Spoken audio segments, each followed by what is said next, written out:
My name is Ava. I'm 26 now. And I'm carrying a secret I've never dared to share, not with friends, not with a therapist, not even with the people I trust most. It has a truth so heavy it feels like it could unravel everything if I let it slip. I'm not lost to alcohol or drugs, but to something more intimate, more consuming, the pulse of a small silver toy that's become my nightly refuge. What started as a quiet experiment has grown into a need I can't escape, a ritual that binds me to myself and to him. It began when I was 22, living in a modest house with my dad in a quiet coastal town, where the nights were long and the silence was louder than the waves. I was restless, weighed down by a loneliness I never spoke of, a hollow ache that clung to me when the world went dark. I'd lie awake, staring at the shadows on my ceiling, searching for something to fill the void. One night, scrolling through a website in the glow of my phone, I found it a sleek silver vibrator, unassuming yet promising. It arrived in a plain box, cool and smooth in my hand, and that first night, with my door locked and the lights off, it woke something inside me. The sensation was sharp, electric, cutting through the numbness like a blade. At first, I used it sparingly once a week, maybe when the loneliness felt too heavy to bear. But soon it became every night a ritual as vital as breathing. My body wouldn't settle until I felt that familiar hum between my thighs, until my muscles unclenched and my breath steadied.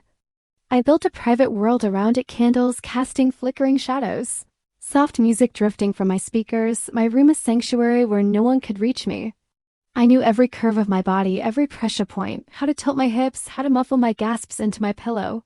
When it was over, a heavy silence would fall, sometimes soothing, sometimes laced with a guilt I couldn't name. It was my secret, my private rebellion, until Marcus came into my life. Marcus was my father, the one constant after my mom left when I was a teenager. He'd always been there, but distant, like a lighthouse I could see but never reach. After the divorce, it was just us, and when I was 22, he moved back into our old house full-time. I expected tension, resentment even, at having him invade my space, my routine. I didn't want him there, drinking from my mug, sitting on the couch like we were a family again. But Marcus wasn't the man I remembered. He'd changed, taller, broader, with a presence that seemed to fill every corner of the house. His dark hair was streaked with silver, his beard thick and rugged, and he traded his old, shapeless clothes for fitted shirts that clung to his frame. It wasn't just his looks. It was how he moved, calm, deliberate, with a quiet confidence that felt almost dangerous. His voice, low and steady, seemed to linger on my name, and his hazel eyes held mine a moment too long, stirring something I didn't want to acknowledge. I started noticing him in ways I shouldn't have.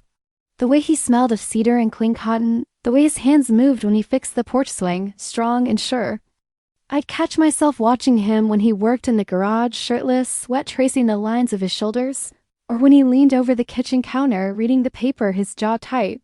I told myself it was nothing, just a fleeting thought, but it crept into my nights. My ritual changed.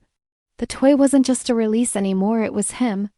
I'd close my eyes and imagine Marcus, his hands pinning me down, his voice murmuring things that made my skin burn. The guilt was there, sharp and heavy, but it wasn't enough to stop me. It only made the need sharper, more consuming. One night, everything broke open.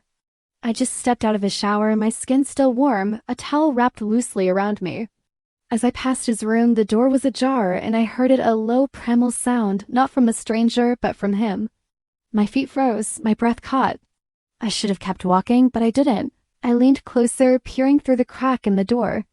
There he was, Marcus, on his bed, shirtless, his eyes closed, hands moving slowly, his chest rising and falling in a rhythm that held me captive. I knew it was wrong, knew I should run, but my body wouldn't move. I watched, heart pounding, a mix of shock and desire rooting me to the spot. That image burned into me, following me back to my room where I lay awake, replaying it, my mind a tangle of want and shame. The days after were different. I tried to act normal, to keep my distance, but something had shifted. Marcus seemed to notice it too. He started leaving his door open, walking around in low-slung shorts and nothing but a towel, his movements casual but deliberate. His gaze lingered when I wore my old, oversized t-shirts that barely covered my thighs. I told myself I was imagining it, but the air between us felt charged, like a storm waiting to break. One evening, I sat next to him on the couch, wearing one of those shirts, my legs bare, the TV droning in the background. Our arms brushed, our knees touched, and the silence was louder than the show. He turned to me, his eyes searching mine. "You've become someone remarkable, Ava," he said, his voice soft but heavy, like he knew the weight of those words. My breath hitched. I didn't know how to respond, but I felt it, the pull, the heat, the danger. We leaned closer, not consciously, but like gravity had taken over. Our faces were inches apart, our breaths mingling, and then it happened, a kiss, soft, tentative, like we were both testing the edge of a cliff. It wasn't wild or desperate, but careful, as if we were both afraid of what it meant. Neither of us pulled away. The kiss deepened, his hands finding my waist, my fingers grazing his chest. It wasn't supposed to happen, but it did, touches that lingered, hands that explored, moments that blurred the lines between who we were and what we were becoming. It was wrong, I knew, but in that moment it felt like something that had been building for months, hiding beneath the surface of our silences. The next morning was a haze. I woke up, and for a fleeting moment I forgot what had happened. Then it crashed over me, the couch, his hands, his breath on my skin. I felt frozen, embarrassed, confused. I stayed in my room longer than usual, hearing him move through the house making coffee, flipping through the news, acting like it was just another day. When I finally walked out, our eyes met and neither of us knew what to say. He didn't bring it up. I didn't either. He just asked if I wanted breakfast, his voice steady, like nothing had changed. I nodded, and we sat across from each other, eating in silence, the air between us thick with an unspoken truth. Days passed, and from the outside, everything looked normal, but inside, I was unraveling. I'd catch myself staring at him, noticing the way he moved, the way his voice dipped when he spoke on the phone, the way his eyes lingered when I passed by. I'd lie awake at night, hearing his footsteps in the hall, wondering if he'd stop at my door. Some nights, he did. It wasn't planned, wasn't discussed, it just happened. A brush of hands in the hallway, a look that lingered too long, and then we were there again, kissing, touching, falling into a space we promised ourselves we'd avoid. Each time, he'd hold me after, like he didn't want me to feel like a mistake, but even in his arms, I felt hollow. I didn't know what we were anymore, didn't know how to face the truth, but I also didn't want him to let go. It became a silent rhythm, dinners where we played at normalcy, nights where we crossed lines in the dark. It wasn't love, not the kind you're supposed to feel between a father and daughter, but it wasn't just desire either. It was heavier, a mix of guilt and longing, pain wrapped in silence. I didn't tell anyone. Who could I tell? My mom was gone, my friends wouldn't understand, and even if they did, what could they say? But I was broken. That I needed fixing?